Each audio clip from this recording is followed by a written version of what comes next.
En parlant des choix, nouvelle information aussi très importante que j'ai pu voir aujourd'hui, c'est se souvenir que il y a deux choses qu'on doit être conscient de ne pas faire. C'est de faire des choix pour l'autre, d'accord, d'une autorité extérieure et qui ne vous parle pas. S'il y a qu'une autorité extérieure qui vous dit, écoute, il faut que tu fasses ce choix. Par exemple, maintenant, hein, dans beaucoup d'institutions scolaires ou même des entreprises, on impose les gens à faire un choix qui est purement personnel, hein, comme la vaccination. Si ça devient imposé, restez dans votre ligne, c'est non. Ne démissionnez pas, restez dans votre ligne. Non, moi, je ne veux juste pas et c'est OK. Hein, je prends les exemples, mais ils sont d'actualité. C'est une autorité extérieure qui vous dit le choix que vous devez faire. Si ça ne vous parle pas, ne le faites pas. Si ça vous parle, c'est OK. Mais suivez-le, c'est important. Et la deuxième autorité qu'il ne faut pas suivre au niveau des choix, c'est votre autorité intérieure, mais pas celle du cœur, celui de votre tyran intérieur. C'est qui le tyran? C'est celui qui vous fait culpabiliser. C'est celui qui vous dit, ah, si tu fais ça, tu auras ça comme conséquence. On a tous une voix en nous que certains appellent l'auto-saboteur, le tyran intérieur, celui qui vous dit, ah, t'es nul, hein, t'as pas réussi ça. Hein. Ouais, tu vois. Hein. Donc tu devrais faire ça comme choix. C'est ce type d'autorité-là qu'il ne faut pas écouter. Elle a la même euh, intonation et énergie que quelque chose de moralisateur qui vous fait pas vous sentir grand, elle vous fait vous sentir petit. C'est ça l'indication qui va vous faire sentir, mais est-ce que c'est vraiment mon appel du cœur qui parle ou cette autorité intérieure négative, jugeante, qui m'impose les choix? Ben, c'est très simple. Pour mesurer, vous dites, est-ce que cette information que j'entends en moi, elle m'élève, elle me fait me sentir léger ou bien elle me pèse? Donc, tout ce que vous avez dit après ce voyage qu'on a vécu, il n'y a aucune information qui vous a pesé. J'ai envie de serrer dans mes bras mon fils. J'ai envie de revenir sur Terre pour faire ce qui me plaît.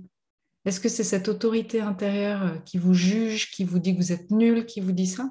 Non.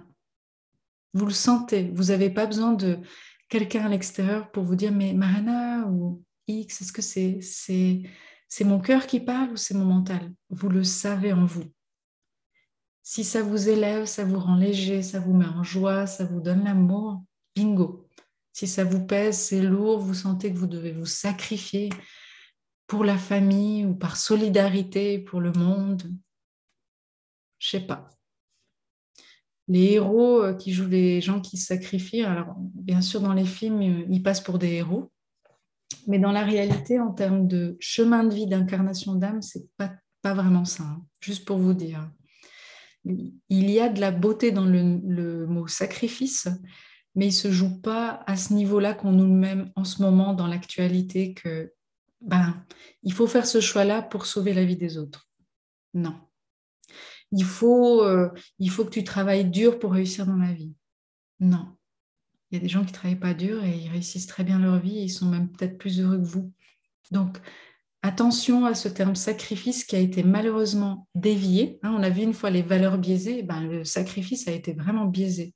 Par contre, le vrai sacrifice du point de vue biblique pour ceux qui aiment la religion chrétienne ou d'un point de vue spirituel, euh, la vraie beauté du mot sacrifice, elle n'est pas euh, tenue d'une valeur lourde ou pesante.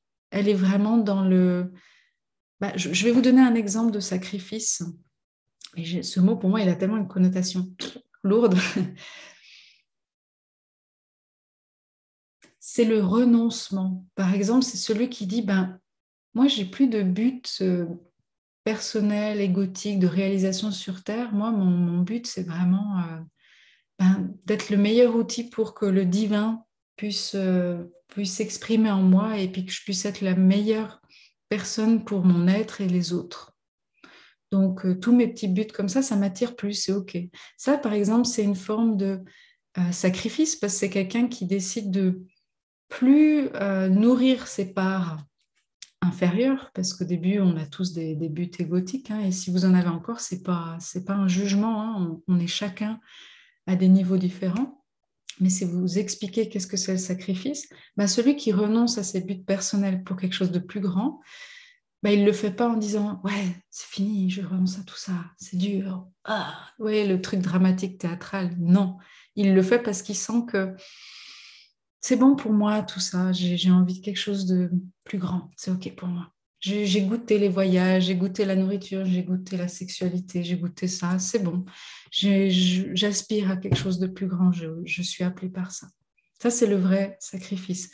Donc, faites gaffe parce que ces prochains mois, on va nous balancer que pour le plus grand bien de tous, il faut faire des sacrifices. Souvenez-vous de ça.